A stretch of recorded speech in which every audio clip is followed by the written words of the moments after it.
Hi, I'm Marissa Yadlosky. I'm the princess of the North Texas Rodeo Foundation, and I have the extreme honor to be interviewing Mr. Jeremy Locke. How's it going? Thanks for having me. Of course. So getting right into it, did you or any family members serve in the military? Yes, I come from a long, proud line of military members. My grandfather was World War II, battled in the Pacific. My father was an aeronautical engineer in the Air Force. And then it's me. I've joined the Air Force after college politely asked me to leave and just fell in Wow. love with it. So. My great-grandfather, he served in World War II, and then my father served in the Air Force for 7 years. So, See, best yeah. of both worlds, and World War Exactly. II generation is the Exactly. greatest generation out there. So when did you discover the world of photography? It kind of fell into my lap. I didn't really know much about it. When I joined the military, I wanted to be an X-ray technician, do 4 years, get a great trade, and then get out. But I was given the job as an imagery processor. So I was the guy who was in the dark room sniffing chemicals, the U-2 spy plane, the satellite imagery. I was the guy processing and printing that. Career fields kind of started merging. Photographers that were traveling, military photographers that were traveling all over the world were dropping off their film for me to process. And I'm like, this guy was just in Vietnam. This guy was, in Africa. And I was like, that's amazing. How can I do that? Wow. Our career fields started merging. I picked up a camera, had incredible mentors, people that believed in me and helped me along with my career. And when I found out doing photography, I thought, well, they're all working. I just get to take pictures of them. I don't have to fill the sandbags or anything. But when I truly found out the power of an image, not this 10 seconds of video, 1/8,000th of a second, in this great moment can change the world. I was hooked. And when you watch people and you get into their lives and you see these beautiful moments unfold in front of you, you can't be more blessed than that. That's amazing. So how long have you been taking combat photographs? So I no longer I guess I do take combat photos when I take photos of my wife. She's my hardest client. Yeah? But I served in the military from 92 to 2013, and for about 12 to 15 of those years I was a photographer, combat photographer for a lot of that time. Now I'm retired. I spend majority of my time following my passion, following my heart, and it leads me to a lot of veteran organizations. But I'm still traveling around the world, still shooting things that I love, and I would love to be back in combat. I would love to see the images and the stuff I can create today, because as through life we get better, we get wiser, and I would love that opportunity to jump in there and document a war. But I'm not going over there for myself, right? Like somebody has to put me over there. I don't want to become part of the problem. I want to be there to help.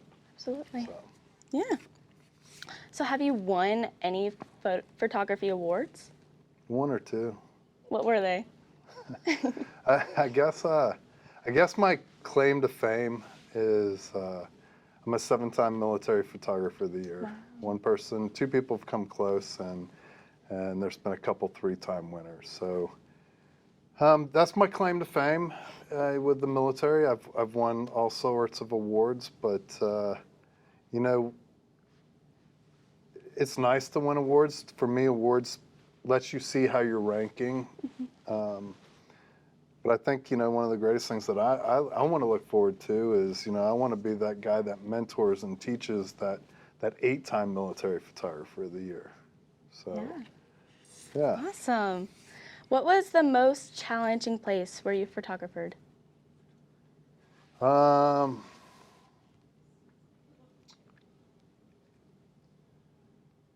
So the most challenging place that I've ever photographed is, it's every day.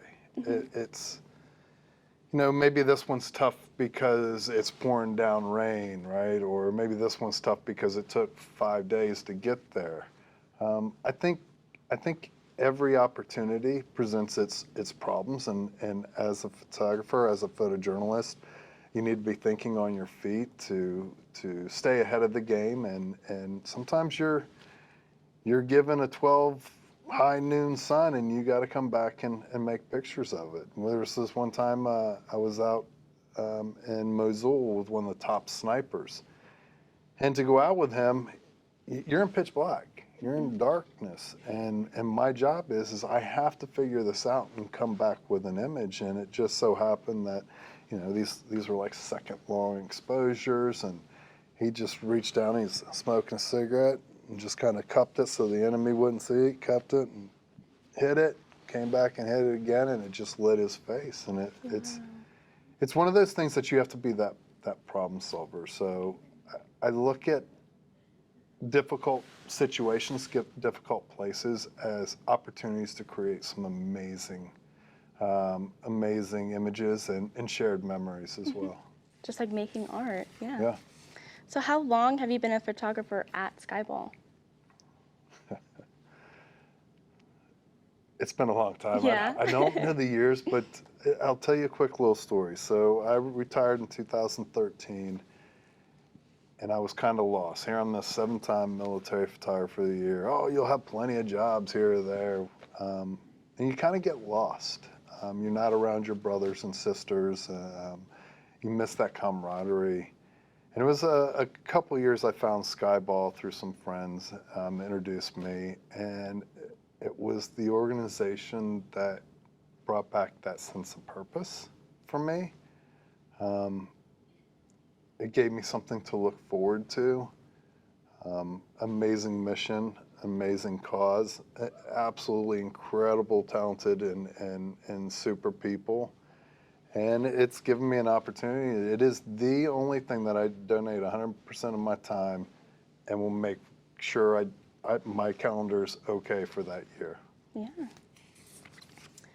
Do you have a website where people can go and view your work? I absolutely do have a website. What is it? It is www.jeremytlock.com. JEREMYT LOCK.com. Awesome. If you had one photography that wished all the world could see, if you had one photograph that you wished all the world could see, which one is it and where is it taken? I like that question because normally people ask me what's my favorite photograph, and I always say that I haven't taken it yet, and I truly believe that. But if I leave this earth tomorrow and I want one photograph to represent me, man, that's a good question.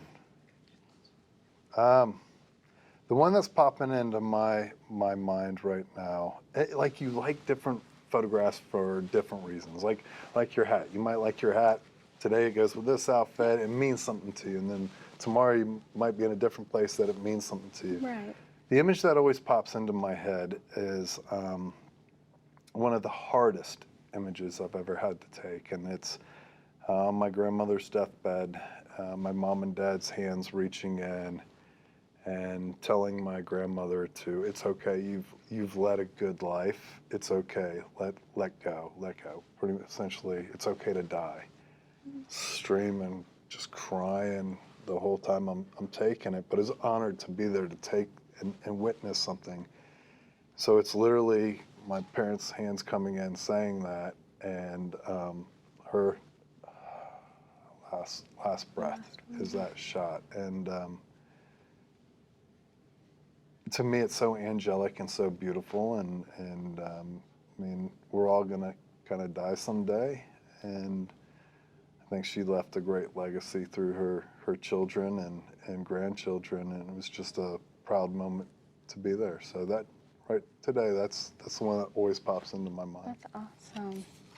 So, as we end, it was incredible hearing your story. Would you do the honors of accepting my challenge coin? Oh, jeez. Thank you. Thank you very much. Sweet. Awesome. This is the first rodeo queen coin I have. Ooh, awesome. Oh. Sweet. Thank you very much. Thank you. Pleasure. Nice to meet you. Nice to meet you.